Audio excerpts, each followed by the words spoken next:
والنازعات غرقا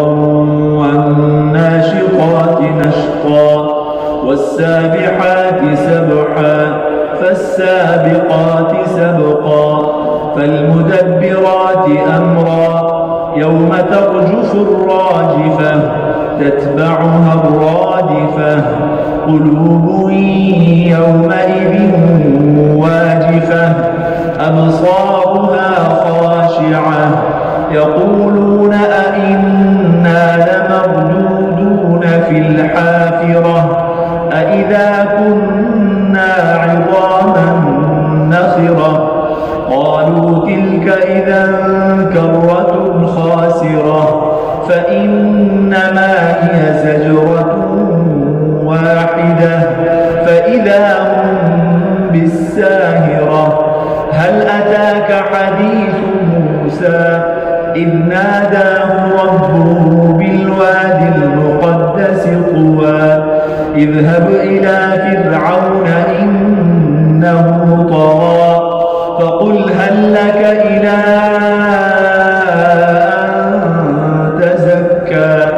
وأهديك إلى ربك فتخشى فأراه الآية الكبرى فكذب وعصى ثم أدبر يسعى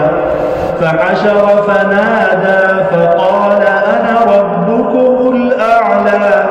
فأخذه الله نكال الآخرة والأولى إن في ذلك لعبرة لمن يخشى أأنتم أشد خلقا أم السماء بناها رفع سمكها فسواها وأغطش ليلها وأخرج ضحاها والأرض بعد ذلك دحاها أخرج منها ماءها ومرعاها والجبال أرساها متاعا لكم ولأنعامكم فإذا جاءت الطامة الكبرى يوم يتذكر الإنسان ما سعى وبرزت الجحيم لمن يرى فأما من طغى وآثر الحياة الدنيا فإن الجحيم هي المأوى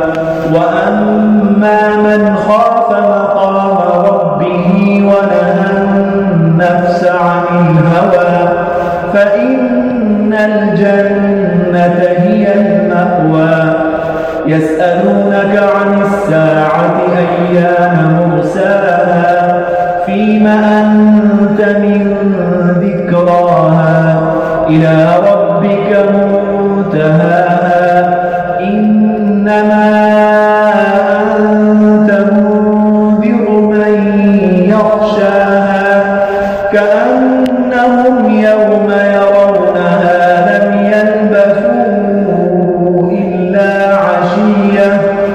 لم يلبثوا إلا عشية أو ضحاها. بسم الله. عبس وتولى أن جاءه الأعمى وما يدريك لعله يزكى أو يذكر فتنفعه الذكرى أما من استغنى فأنت له تصدى وما عليك ألا يزكى وأما من جاءك يسعى وهو يخشى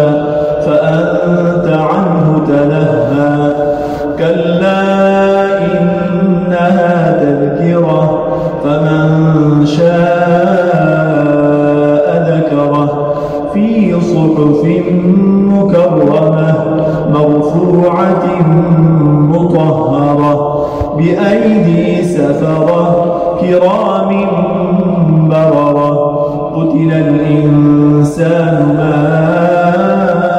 أكفره من أي شيء خلقه من نطفة خلقه فقدره ثم السبيل يسره ثم أماته فأقبره ثم إذا شاء أنشره كلا لما يقض ما أمره فلينظر الإنسان إلى طعامه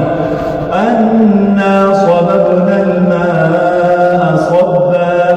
ثم شققنا الأرض شقا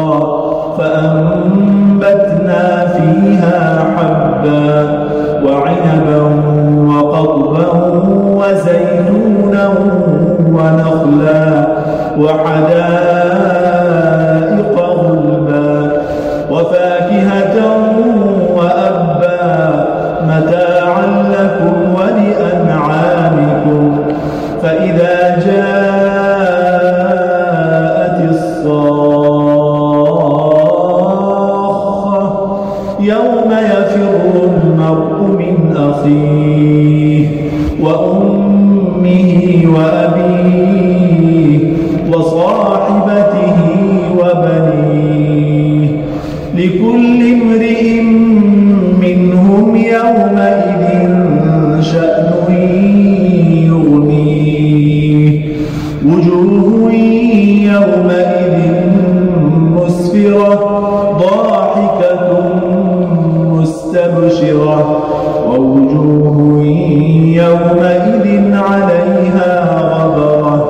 ترهقها قترة أولئك